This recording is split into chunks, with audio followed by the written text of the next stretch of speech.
इंदौर से इस वक्त एक बड़ी खबर जहां पर कांग्रेस के विधायक जीतू पटवारी पर बड़ा एक्शन हुआ है। जीतू पटवारी का वेयर हाउस कुर्क किया जाएगा। जीतू पटवारी ने 8.25 करोड़ का लोन लिया था और करीब 2 करोड़ लोन नहीं चुका पाने की वजह से कार्रवाई की गई है। कोर्ट ने संपत्ति कुर्क करने के आदेश दिए हैं। तो इंदौर से बड़ी खबर जहां कांग्रेस के विधायक जीतू पटवारी पर बड़ा एक्शन हुआ है। जीतू पटवारी का वेयर हाउस अब कुर्क किया जाएगा। जीतू पटवारी ने 8.25 करोड़ रुपए का लोन लिया था। करीब 2 करोड़ लोन वो चुका नहीं पाए, जिसकी वजह से कार्रवाई हुई है। कोर्ट ने संपत्ति कुर्क करने के आदेश दिए हैं।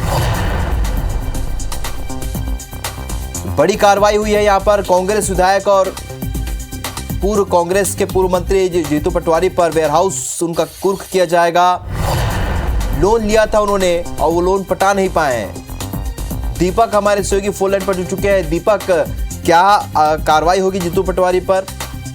देखिए राहु के विधायक जीतू पटवारी जो हैं, पूर्व मंत्री भी रहे हैं, इन्होंने 8 करोड़ रुपए का लोन लिया था वेयर हाउस बनाने के लिए, जिसमें इन्होंने अपना जो नाम दर्शाया है वो महेश उर्फ जितेंद्र पटवारी दर्शाया है। और जबकि इनका जो नाम है वो जितेंद्र पटवारी हमेशा देखा गया है, लेकिन इस जो दस्तावेज है उसमें एक तो महेश नाम था और उसके बाद इनके द्वारा 2 करोड़ रुपए की जो वेयर हाउस की किस्त थी लोन की, वो उसे नहीं पटाएगा, जिसकी वजह से बैंक के वेयर हाउस को कुर्की के आदेश दिए गए हैं, जिसको लेकर अब राजनीति शुरू हो गई है। दरअसल जीतू पटवारी का यह कहना है कि वेयर हाउस बनाने के लिए सरकार सब्सिडी देती है और वेयर हाउस में सरकार के द्वारा जो खाद्यान्न होता है उसे रखने के लिए किराया दिया जाता है, लेकिन खाद्यान्न नहीं रखा गया, वेयर हाउस का कभी इस्तेमाल नहीं हुआ, तो इसकी वजह से वो इसकी किस्त को पटाने में असमर्थ रहे और इसी वजह से जो लोन है वो 1 करोड़ रुपए का था, जिसका बकाया राशि 1 करोड़ रुपए थी और जो कि ब्याज समेत अब 2 करोड़ रुपए हो चुकी है। और इसको लेने जो पटाने की बात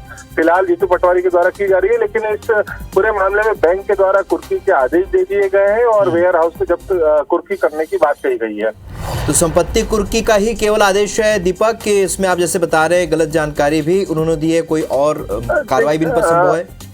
हालांकि जीतू पटवारी का कहना है कि बाद में जो दस्तावेज थे उन्हें ठीक कर लिया गया है। वो जो नामांतरण की बात जो जानकारी थी वो उनके द्वारा प्रोसेस पूरी कर ली गई है, लेकिन कानून के जानकारों के मुताबिक ये पूरी बात निकलकर सामने आई कि जो इसमें जमानतदार है वही इसमें लोन लेने वाले भी हैं, जिसमें कि 420 की धारा भी बन सकती है। तो फिलहाल अब देखना होगा कि इसमें आगे बैंक के द्वारा क्या कार्रवाई की जाती है और यदि दस्तावेज पूरी तरीके से जो है गलत पाए जाते हैं, उसमें अनियमितताएं पाई जाती है, तो बैंक इसमें कोर्ट का सहारा भी ले सकती है, पुलिस का सहारा भी ले सकती है। लेकिन बैंक ने फिलहाल अपनी जो रिकवरी करनी थी लोन की किस्त की 2 करोड़ रुपए की, उसके लिए वेयर हाउस को जब्त कुर्क करने के आदेश दिए हैं। दीपक, पहली पार्टी जीतू पटवारी, दूसरी पार्टी बैंक है, क्या और कोई भी इसमें एक एंगल हो सकता है? कोई और भी पार्टी हो सकती है? देखिए, इसमें चूंकि बैंक के द्वारा कुर्की के आदेश दिए गए हैं और जीतू पटवारी के द्वारा ये कहा जा रहा है कि वो लोन की किस्त इस वजह से नहीं भर पाए क्योंकि उनको सरकार के द्वारा जो सब्सिडी मिलनी थी, और वेयर हाउस जब निर्माण होता है तो उसमें जो आसपास के किसानों के खाद्यान्न को रखने के लिए सरकार उसमें किराया देती है, लेकिन उससे वो आमदनी नहीं कर पाई, इस वजह से वो अपनी लोन की किस्त नहीं भर पाई, ये उनका तर्क है। तो ये पॉलिटिकली इसको देखा जा रहा है, लेकिन दूसरी तरफ हम बात करें तो इसमें पूरी तरह से पार्टी, बैंक और जो लोन धारक है वो है।